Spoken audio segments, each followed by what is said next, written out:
female hero, in the title.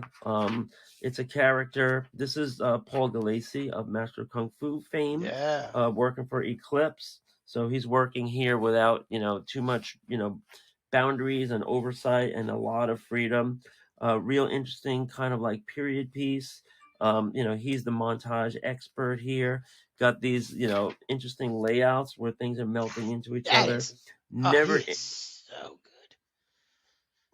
Paul Gulacy is one of my tops, and good. Oh never any boy. shortage of backgrounds. Never any God, shortage yeah. of backgrounds, and it Complete doesn't have to be contradiction. that much. You see, Jeez. yeah, exactly, and it Oof. doesn't have to be that much.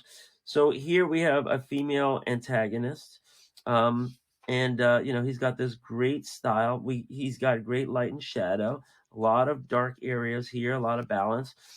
Sometimes he's a little bit staid.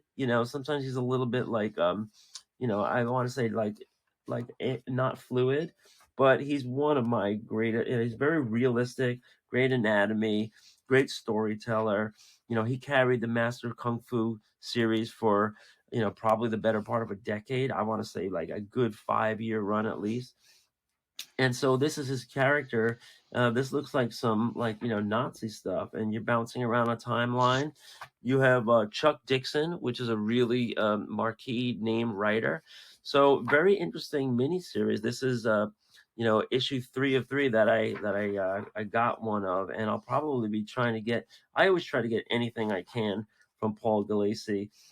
This is a little bit slow for me. A lot of talking heads, from here looks like a courtroom saga or something. But at least he's got like a lot of darks and a lot of good hair, shiny hair, what I call. And so I just wanted to run through this because I think this is a great artist and a great Yeah, I think we example need of to take a storytelling. lot deeper look into his work. I would love to see if he ever had a just a black and white book published, because then you can really get Well, when into he seeing how leaves, he put stuff. yeah, I know he worked for the Indies after he leaves Marvel, and then I think also for DC, he did Six from Sirius was one of his. It was like a space age title.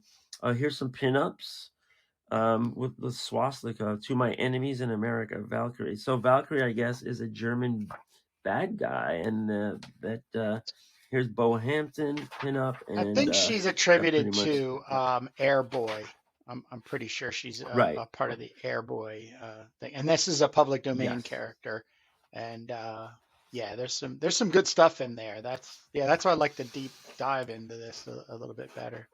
Yeah, But you're right about that. There's tons and tons of Airboy series out there and comics, and this is yeah, all edited under Catherine Ironwood. So yeah. she definitely had her tenure and her run, but came across that and I just wanted to show it as a really great example of just a real pro and a real yeoman that I admire, Paul Gulacy.